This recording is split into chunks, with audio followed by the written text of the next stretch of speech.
Ustedes creen que conocen esta historia, que saben quién es el niño, y sin duda, el nombre de estos reyes. ¿Pero de verdad existieron? ¿Quiénes eran realmente? ¿Llegaron, como se cuenta, desde Oriente siguiendo una estrella? ¿O esto es solo una leyenda creada y alimentada durante siglos?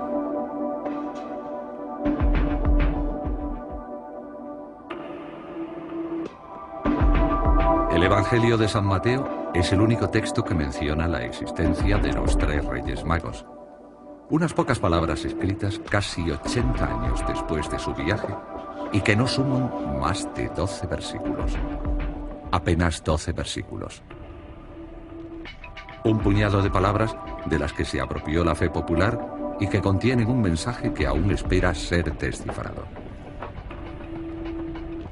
Pero para entender cómo se construyó el mito y cómo la Iglesia y las tradiciones lo hicieron evolucionar, es necesario bucear en los vestigios que este texto dejó en la historia. Analizaremos las representaciones artísticas. Recorreremos los mismos paisajes que los Reyes Magos atravesaron. Visitaremos algunas iglesias y nos encontraremos con quienes han consagrado buena parte de sus vidas a este misterio.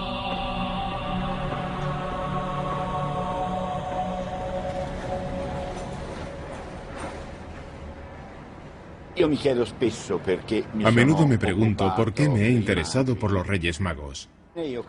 Creo que el origen está en mis recuerdos de infancia. Yo me sentía atraído por esa visión fantástica de la llegada de los reyes, con sus caballos, sus camellos y sus maravillosas ropas. Algo que me recordaba más a las 1001 noches que al Evangelio.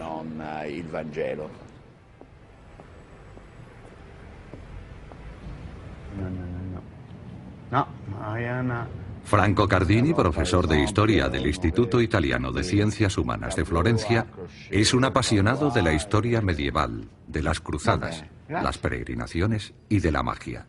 Estos temas le llevaron a redescubrir esta antigua historia. El Evangelio de Mateo es el único que menciona a los magos, pero solo hace una breve referencia. No dice ni cuántos eran ni cómo se llamaban. Solo nos dice que venían de Oriente, que traían regalos para Jesús y que consideraban a este como a un gran rey, cuyo advenimiento había sido anunciado por una estrella. Por tanto, estamos ya ante un misterio.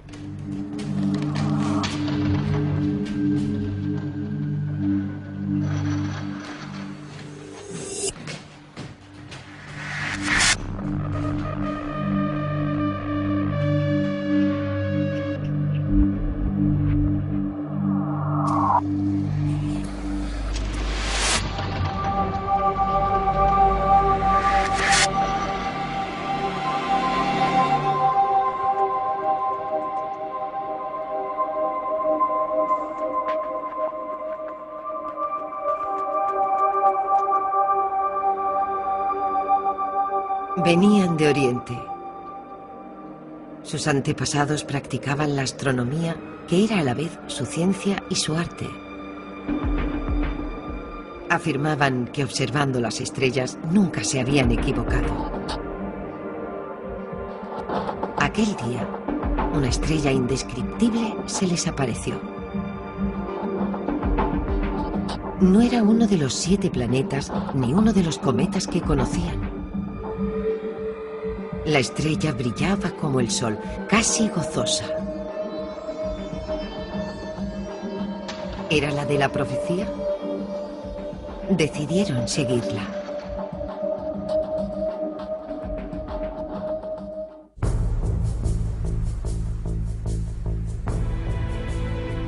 Mesopotamia, Judea, Fenicia, Galilea, Persia, los países que evocan estos nombres, tienen hoy fronteras borrosas en nuestra memoria. De uno de ellos debían venir nuestros magos. ¿Pero de cuál? El Evangelio de Mateo no dice nada de su viaje, ni de los paisajes que recorrieron, de los valles que cruzaron, o de las cordilleras que debieron franquear. No habla de las dificultades del camino, de las personas que debieron conocer ni de sus descansos bajo los olivos. Por tanto, es difícil calcular el punto de partida de los 3 reyes y a qué distancia se encontraban de Jerusalén. Existen 2 hipótesis. Según la primera, habrían seguido los caminos de entonces hasta Belén, en Judea, donde el lucero del alba les habría conducido hasta ese niño llamado Jesús. Para los partidarios de la segunda hipótesis, los Reyes Magos serían babilonios. Vendrían de esa franja de tierra entre el Tigris y el Éufrates que se llama Mesopotamia.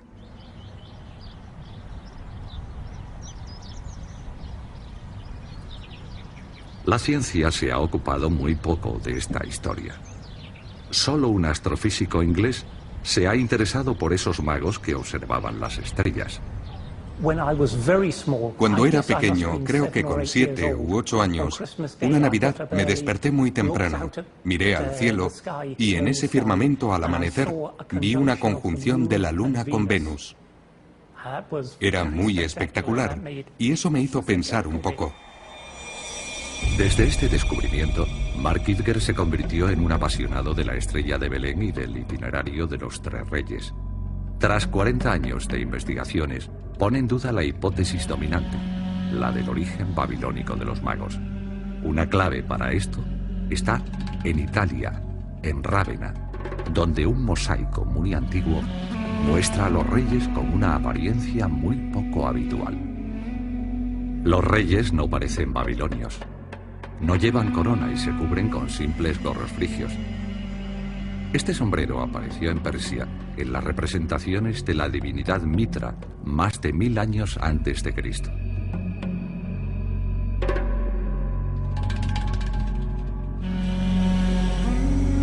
¿Será este un primer signo sobre el origen de los magos?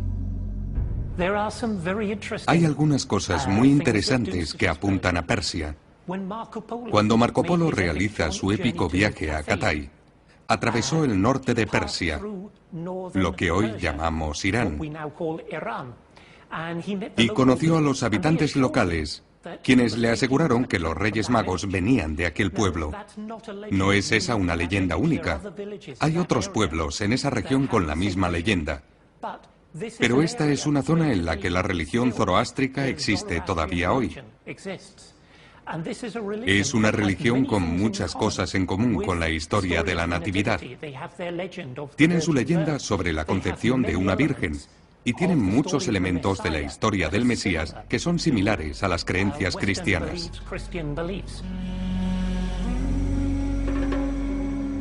Para Mark Kidger, estas coincidencias, los relatos orales de esta región y los gorros frigios de las primeras representaciones de los magos confirmarían que es en Persia donde tiene su origen esta historia.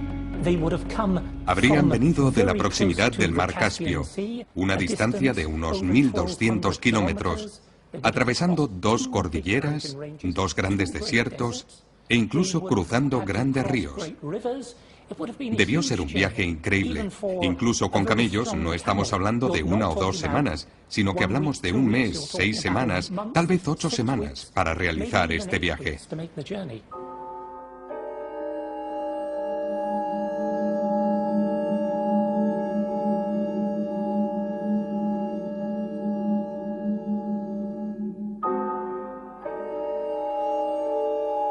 Los magos llegaron a Jerusalén, se presentaron a Herodes y le dijeron: ¿Dónde está el rey de los judíos que acaba de nacer? Vimos su estrella en el oriente y hemos venido a adorarle.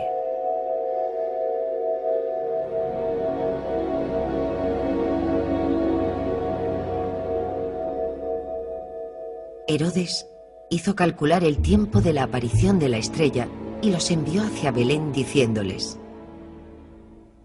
Id e indagad con exactitud sobre ese niño, y cuando le encontréis, comunicádmelo para ir también yo a adorarlo.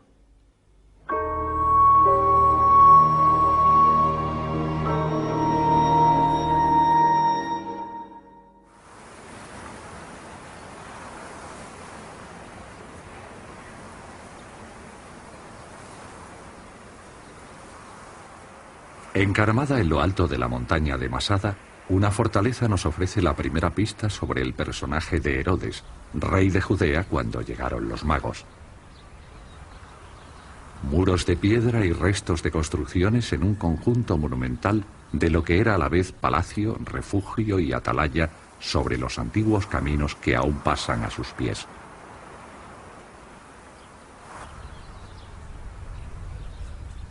Más lejos, 12 kilómetros al sur de Jerusalén, sobre una colina cónica se alza Herodión, otra fortificación en una de cuyas laderas se encuentra la tumba del famoso rey, dominando el desierto y las colinas de Judea.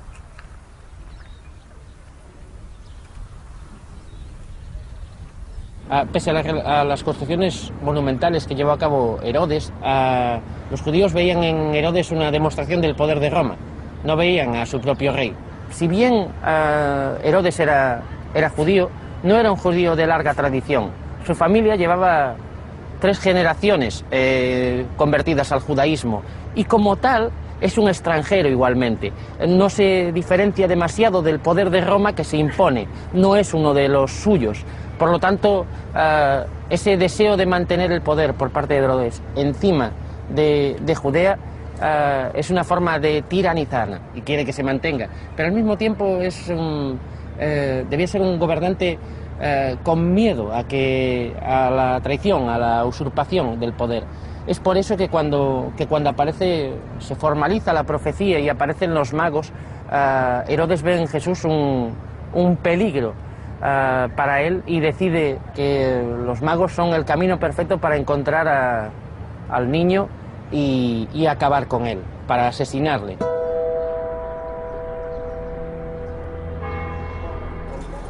Jerusalén. La cúpula dorada que protege la roca de Abraham es lo primero que llama la atención y solo el sonido de las campanas y de los almohacines revelan al viajero las numerosas iglesias y mezquitas. Sobre una de las colinas un poco apartado de la ciudad, un edificio alberga la Escuela Bíblica y Arqueológica Francesa, fundada a finales del siglo XIX por el padre dominico Marie-Joseph Lagrange. En esta época, los miembros de la Iglesia se dedicaron a excavar con objeto de hacer coincidir los datos arqueológicos y los de las Sagradas Escrituras. Etienne Naudet estudia aquí los textos de Flavio Josefo, historiador judío del siglo I, conocido por la autenticidad de sus descripciones y por ser un gran observador del reinado de Herodes. El problema de Herodes es que solo puede ser reconocido como rey si él es el Mesías. Hay una profecía en la Biblia que dice: se alzará una estrella en Oriente y un descendiente de Jacob se convertirá en el amo del mundo, el Mesías. Los romanos solían ver señales del cielo porque eran muy supersticiosos. Ese tipo de señal se interpretaba como anuncio de un acontecimiento sobre la tierra. Eran cosas que permanecían en la cultura del momento. Detrás de los relatos del Evangelio siempre hay hechos concretos y una interpretación que lo aumenta y que lo distorsiona. Las señales del cielo. Seguramente hubo un cometa o una supernova en un momento dado, y después, para buscarle un sentido, se hizo una síntesis con todo. Hay una tendencia de la memoria bíblica a darle un sentido a todo.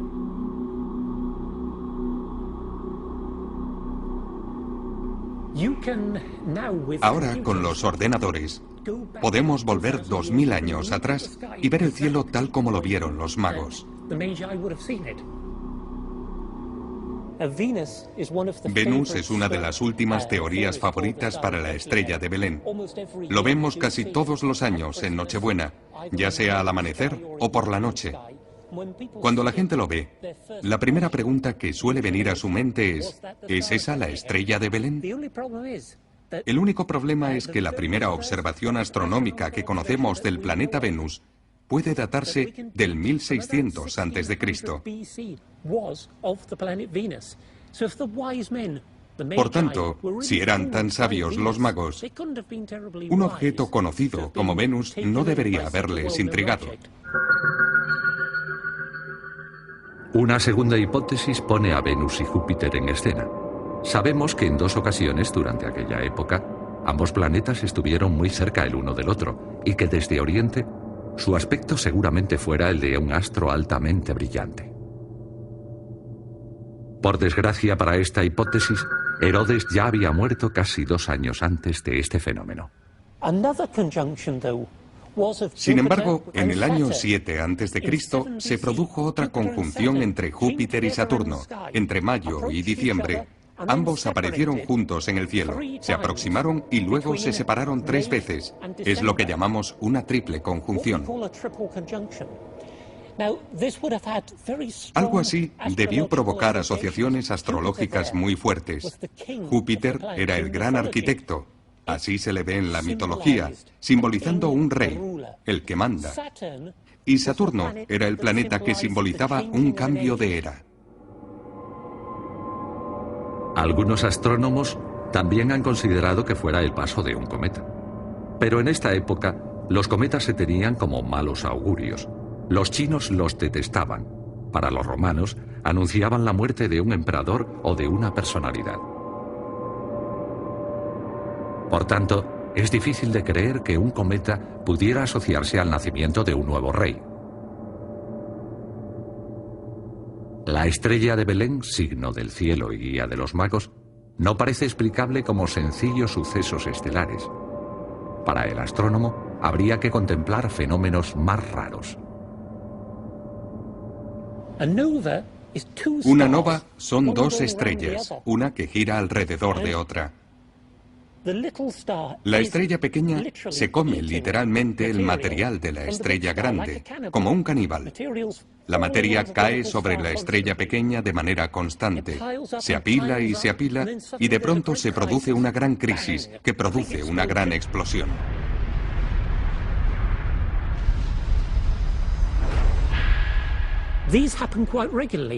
Esto se produce con bastante regularidad. Cada 20 años se ve una nova brillante, y es posible que eso fuera lo que los chinos vieron en marzo del año 5 a.C. Una brillante nova. Así que lo que realmente creo que debió suceder fue una combinación de acontecimientos, un suceso astrológico como esta alineación de Júpiter y Saturno en el cielo, que le dijo a los magos que algo iba a suceder, que una nueva era se iniciaba en Judea. Y luego, como 1 año y medio más tarde, apareció esta brillante nova, una nueva estrella que simbolizaba el nacimiento de un rey, brillando en el firmamento al alba, que vino a decirles: ahora es el momento de ir a Jerusalén y encontrarse con vuestro nuevo rey.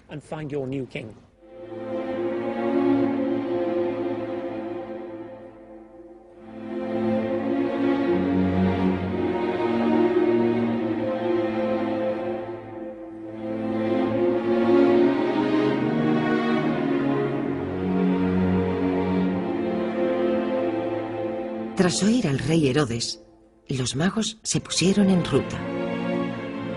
La estrella que habían seguido hasta allí fue a pararse encima del lugar donde estaba el niño. Al entrar en la casa, encontraron al niño con María, su madre, y se postraron rindiéndole homenaje.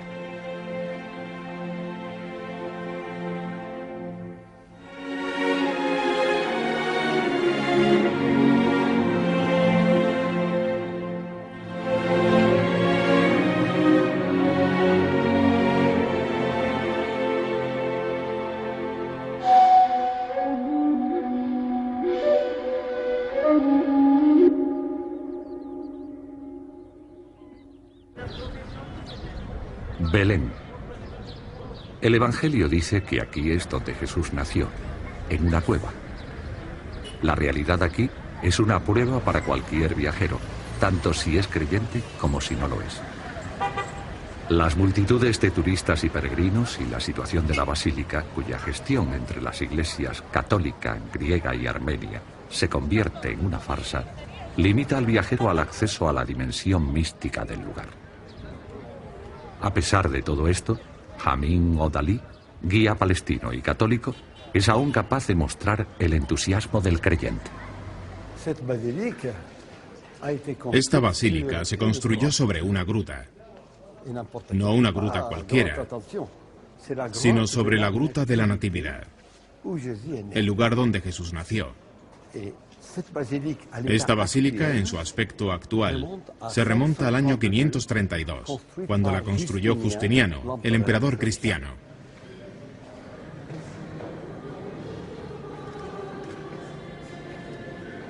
La Basílica de la Natividad parece abandonada en el tiempo.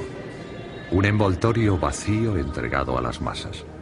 Un simple espacio de circulación que da acceso a un lugar sagrado.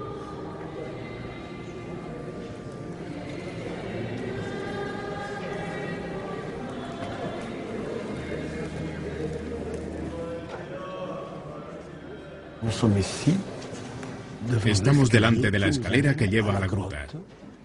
Ahí abajo nació Jesús. Sí, es la gruta auténtica. Yo puedo demostrar la autenticidad de la gruta. Cuando se dan los tres elementos, la historia, la arqueología y la tradición que se juntan en este lugar, entonces podemos estar seguros de que es un lugar auténtico. Según el Evangelio, José y María vinieron a Belén para censarse. Pero el albergue de la ciudad, situado en el emplazamiento de la actual basílica, no podía acogerles. Entonces San José le dijo a la Virgen: ¿qué vamos a hacer? Es tarde y se ha hecho de noche. Bajemos y pasemos la noche en la gruta con los otros que no han encontrado sitio. ¿Bajo?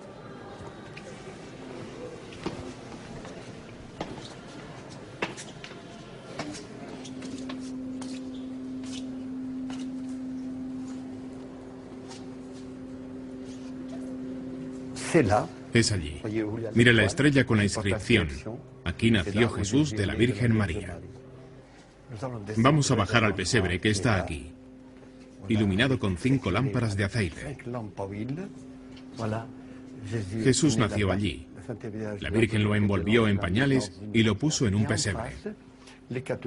Y enfrente los católicos han construido este altar porque allí no tienen derecho a oficiar. Son nuestros hermanos griegos armenios. Y a esto los católicos lo han llamado el altar de los 3 magos que vinieron a adorar al niño Jesús. Y le están ofreciendo a Jesús sus regalos. Mire, oro, incienso y mirra.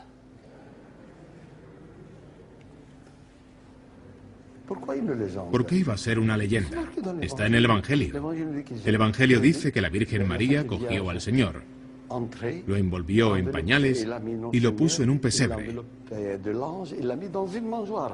En la gruta solo está el pesebre, no hay otra, por tanto es el lugar auténtico.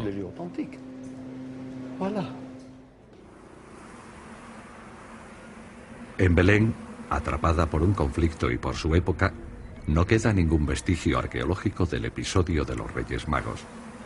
Y en Tierra Santa, los reyes de Oriente no han dejado ni la más mínima huella de su llegada. A partir de ahora, solo el estudio de los testimonios artísticos nos puede permitir acercarnos a una realidad histórica, simbólica y religiosa.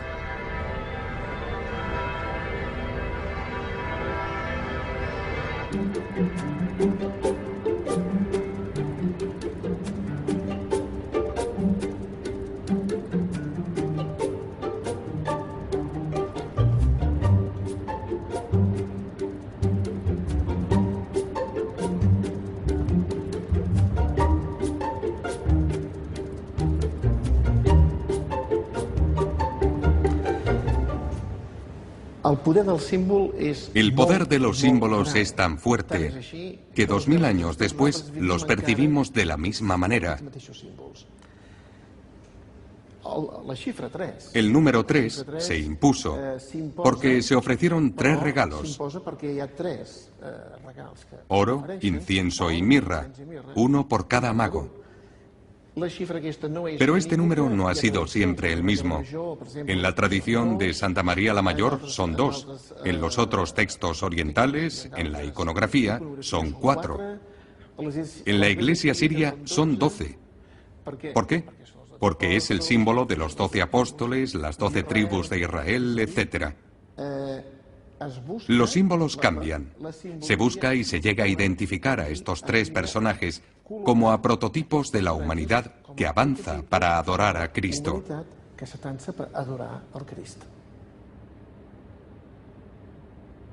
Jesús tiene tres discípulos preferidos, Pedro, Santiago y Juan. Y sobre todo, el misterio divino del cristianismo es la Trinidad. Hay tres personas divinas, el Padre, el Hijo y el Espíritu Santo. El tres sería el símbolo que indica la máxima armonía. Es el número clave en el simbolismo cristiano.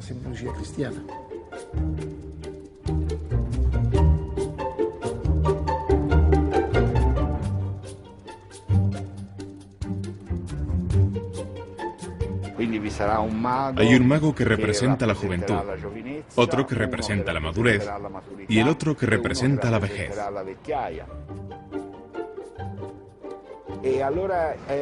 Y así, progresivamente y hasta el siglo XII, los magos van adquiriendo características cada vez más diversas.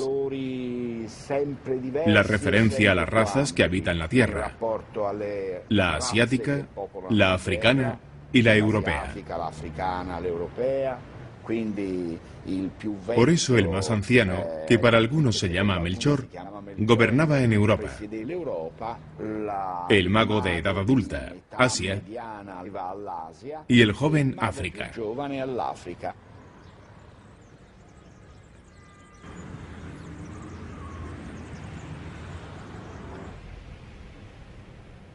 La llegada de un mago africano a la iconografía religiosa es algo que no va a suceder sin cierta resistencia.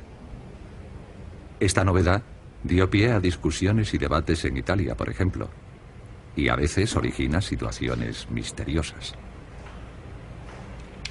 Hace unos meses que un cuadro de la escuela florentina proveniente del Museo de Bellas Artes de Dijon y atribuido a Biagio d'Antonio llegó a Nápoles para ser restaurado. La primera vez que vi el cuadro con los restauradores, nos llamó la atención el aspecto de la cabeza del Rey Negro. Incluso el tipo de pintura al óleo nos pareció extraño. Nos dijimos, ¿de qué se trata? El cuadro fue inspeccionado, radiografiado y expuesto a la luz ultravioleta. Los exámenes confirmaron las intuiciones del restaurador. La primera imagen es un cliché en blanco y negro que muestra la obra cuando llegó a nuestras manos. Vemos cómo efectivamente la cabeza no tiene el mismo tipo de grietas ni de desgaste que las demás cabezas, o incluso que el resto del cuadro. Tras un examen más minucioso con lupa, nos dimos cuenta de que el material no era en absoluto el mismo. Había un material ligeramente más blando, que contrastaba con el material del siglo XV, que era más consistente. Después de hacer una prueba en la frente, se decidió devolver la cabeza del rey a su aspecto original. Poco a poco, su rostro y su pelo fueron liberados del engaño. El rey mago volvió a ser blanco. Dominique Dole cree que el propietario del cuadro lo falseó para venderlo mejor. A partir del siglo XVII, un rey negro se volvió indispensable en cualquier obra que representara la adoración.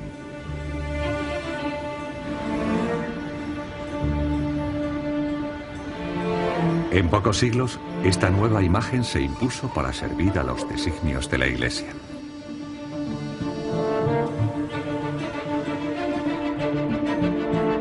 Si nos fijamos en la historia de esta época, vemos que esta novedad coincide con la exploración marítima del planeta en el momento en que se descubren nuevos mundos y pueblos nuevos.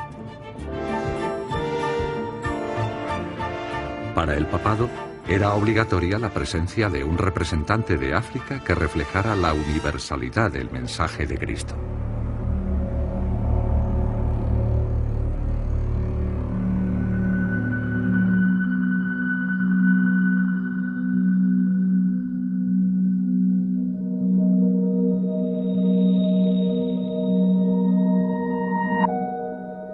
Los reyes abrieron sus cofres y le ofrecieron oro, incienso y mirra.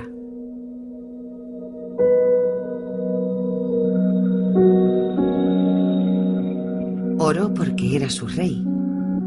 Mirra porque se utilizaba para sepultar a las personas. E incienso porque era también su dios.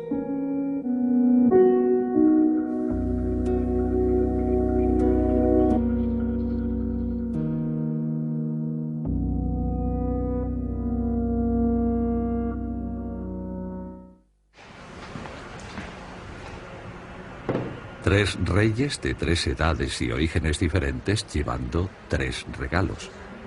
El simbolismo se va conjugando, enriquece la historia y su interpretación.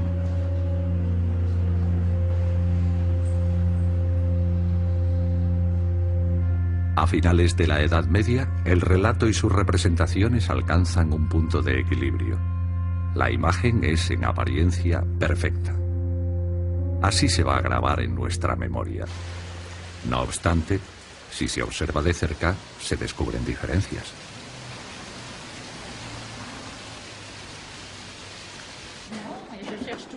Lo que me interesaba de este texto era la evolución del relato a través de los siglos desde los diferentes puntos de vista: teológico, histórico, legendario, artístico, por supuesto, porque las obras de arte son innumerables y por eso nos damos mejor cuenta de cómo evoluciona el tema de los magos.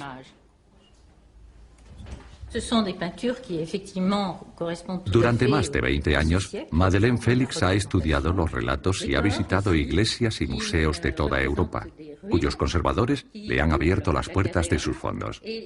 Este largo trabajo de observación y análisis le ha permitido comprender cómo y por qué han evolucionado las representaciones en el aspecto artístico.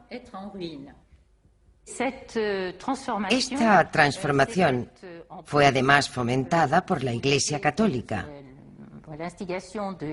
que estaba enfrentada a los poderes temporales de la época.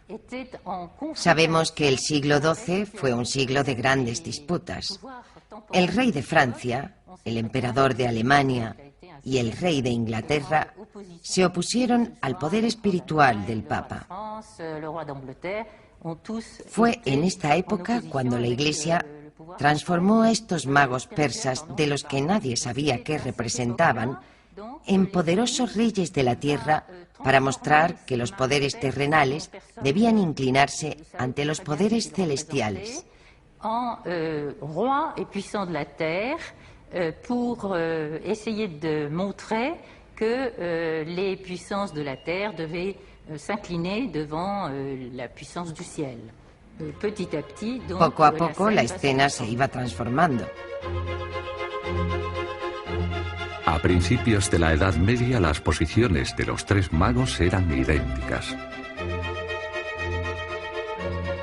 Más adelante, Gaspar se vuelve hacia Baltasar señalándole la estrella, mientras que Melchor se arrodilla a los pies del niño.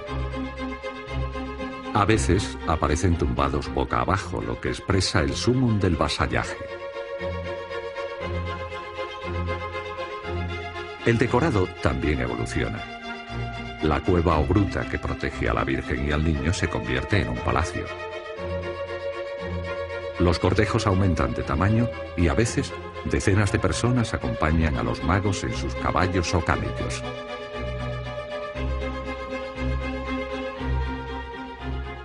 La Iglesia se ve obligada a adaptarse un poco, pero el significado del relato va a ser el mismo durante siglos. Simplemente se va vistiendo según el gusto y moda de la época. A finales del siglo XV, el decorado se transforma de nuevo. El techo del portal se hunde y aparecen ruinas. El cuadro de El Bosco es el que mejor revela esta nueva transformación.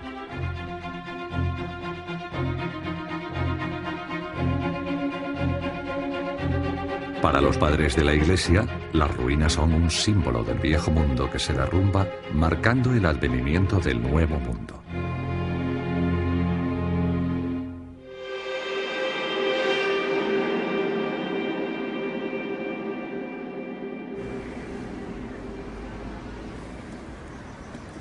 En el Renacimiento se reinventa la historia. Los Medici son mecenas de la Cofradía de los Magos, una especie de sociedad secreta reservada a importantes personajes de Florencia. Decidieron construir dentro de su palacio una capillita.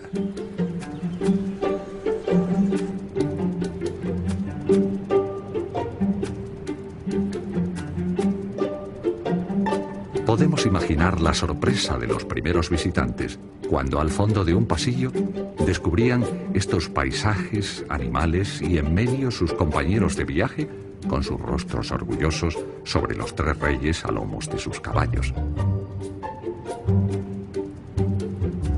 Gaspar tiene aquí los rasgos de Lorenzo de Médicis, Baltasar los del emperador Juan VIII y Melchor los de José, el patriarca de Constantinopla y primado de la Iglesia Oriental. Tras la imagen de este cortejo real, el fresco evoca la visita del primado de Constantinopla y su encuentro con el Papa Eugenio IV. Así, el tema principal de la pintura es la reunificación de la Iglesia Oriental con la Iglesia de Roma.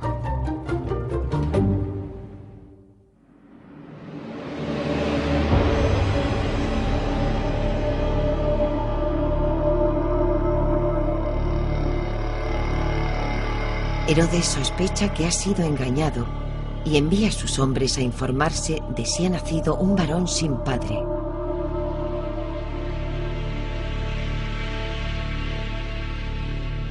Pero como no descubrieron a ninguno, Herodes da la orden de matar a todos los recién nacidos. Como todos se lamentaban, los sacerdotes le suplicaron que perdonara a los inocentes. Pero él les amenazó aún más y les impuso silencio. Dio la orden y sus hombres mataron a 63.000 niños de Belén.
Me parece imposible que un acontecimiento con una magnitud tan impactante como es la del asesinato de recién nacidos hubiera tenido lugar y no hubiera dejado ningún tipo de rastro.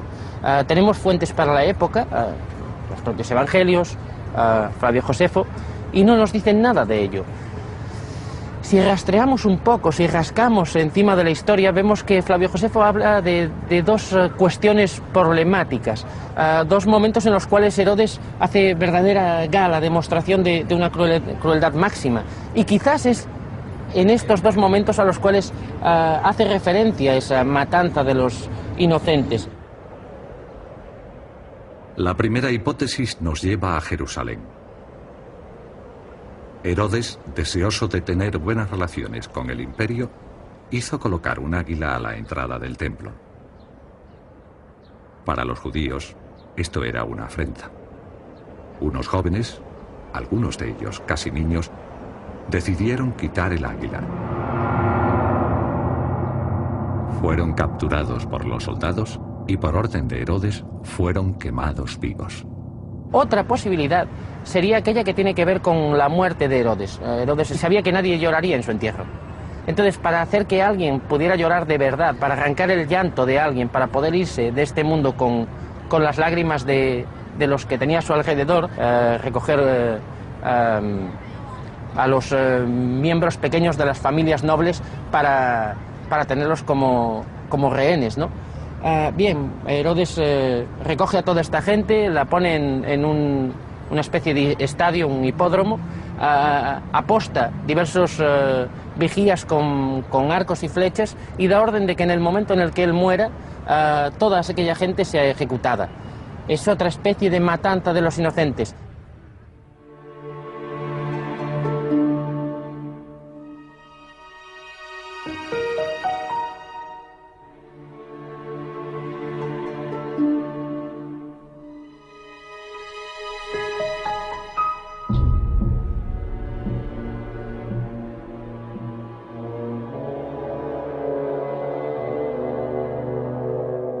Mientras los magos dormían, se les apareció en sueños el ángel del Señor y les advirtió de que no volvieran donde Herodes.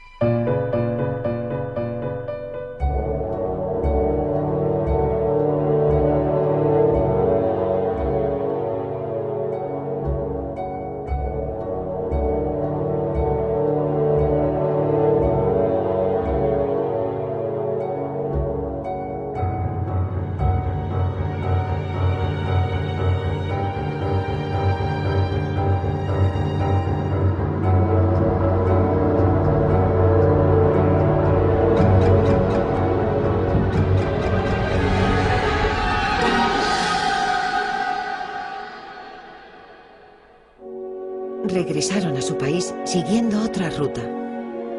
Se dice que evitaron los caminos principales y los lugares transitados y que de noche se retiraban a cuevas buscando la soledad. ¿Quién puede imaginar la profunda impresión que habían recibido? ¿Quién puede saber la huella que este encuentro había dejado en su alma? Cuando se produjo la matanza de los inocentes, los reyes ya se habían ido. Del Evangelio se deduce que su marcha se produjo después de oír al ángel. Con el viento de oriente destruye las naves de Tarsis. Gracias a este versículo recuperado del Antiguo Testamento, la Iglesia vuelve a enriquecer la historia. El regreso de Melchor, Gaspar y Baltasar se va a hacer a partir de entonces en barco. Embarcaron en el Mar Rojo, realizaron un largo viaje por las costas de la península arábiga y después por el Océano Índico, y por tanto debieron desembarcar en la India.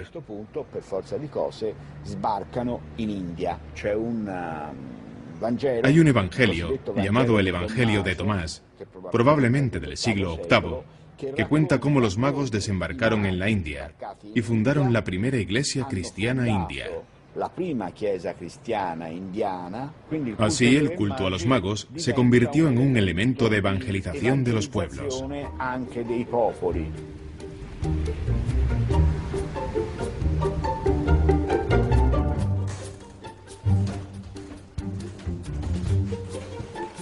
Tras su estancia en la India, no hay texto alguno que nos permita saber si los magos volvieron a su país natal. Su desaparición física abre el espacio al mito. Desde principios de la Edad Media, el Evangelio de Mateo es copiado, comentado, ilustrado. Se acompaña de textos, canciones populares, poemas e historias. Los 12 versículos iniciales de Mateo van a llenar en poco tiempo centenares de páginas. Pasan los siglos, hasta el final del primer milenio, y el interés por los tres reyes magos va disminuyendo. En las zonas rurales, los cultos paganos se multiplican, y poco a poco, los tres reyes desaparecen.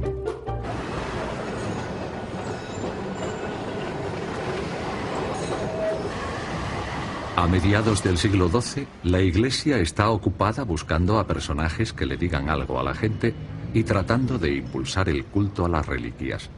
Y así es como el azar viene en su ayuda. En Milán, 3 cuerpos unidos por un hilo de oro aparecen enterrados bajo un monasterio. Es una ocasión única. De inmediato, se decreta que son los Reyes Magos, que Helena, madre del emperador Justiniano, había encontrado en Tierra Santa y que un tal Eustorgio los habría llevado a Milán. Eustorgio, antes de convertirse en arzobispo de la ciudad, vino a Milán como delegado del emperador de Constantinopla. Las reliquias estaban en Constantinopla, abandonadas y olvidadas.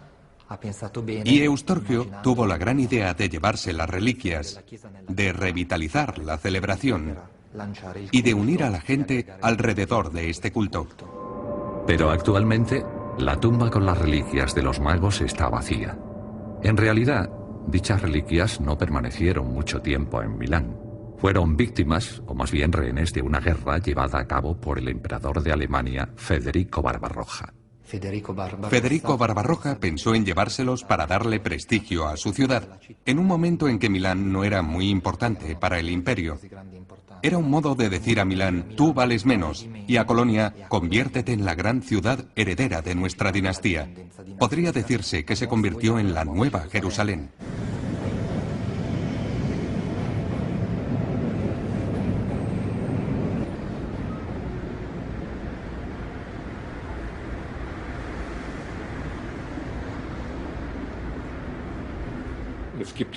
Algunos relatos cuentan cómo el pueblo esperó las reliquias a la puerta de la ciudad y que las condujeron en marcha triunfal.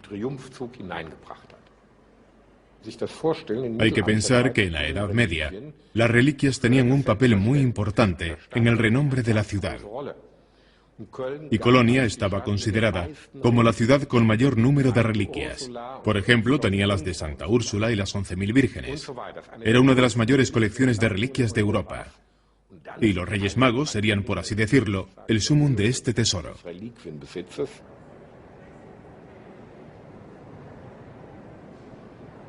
Gracias a estas reliquias, Colonia va a tomar una considerable importancia.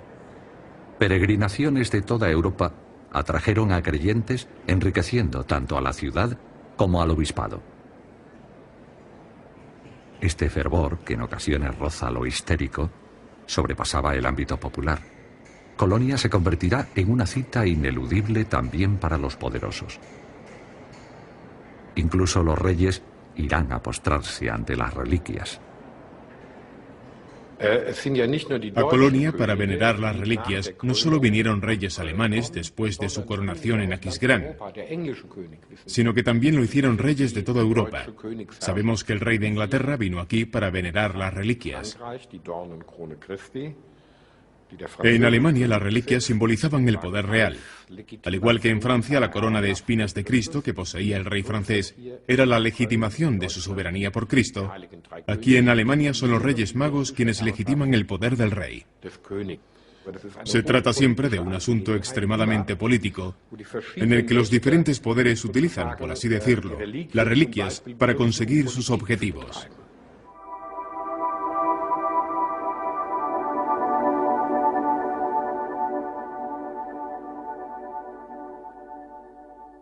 Dos 2000 años después, ¿qué queda de esta parábola? Si quitamos los retoques pictóricos, la imaginación de los escritores, las fabulaciones de la Iglesia y las manipulaciones políticas. Las investigaciones históricas nos muestran que Herodes el Grande era efectivamente el controvertido rey de Judea en esa época, y que en el año 7 hubo un acontecimiento astronómico en el cielo en esta región del mundo.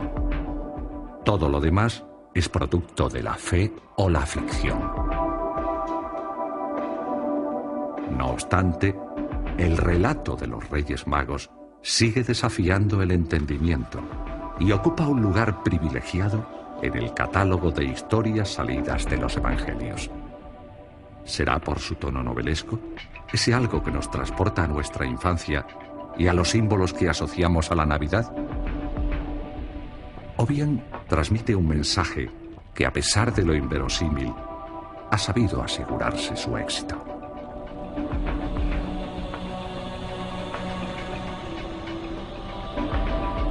Es difícil no creer en los Reyes Magos, pero desde mi punto de vista científico, como profesional, No, debo negar la posibilidad de que alguien vea una estrella y decida montarse un dromedario y salir de casa corriendo para llevarle un bote con oro a un recién nacido. Pero como humano, vinculado a toda una tradición, me cuesta negarlo. Se representa a los Reyes Magos como todopoderosos desde el punto de vista político, al ser reyes, y como todopoderosos desde el punto de vista científico, al ser magos.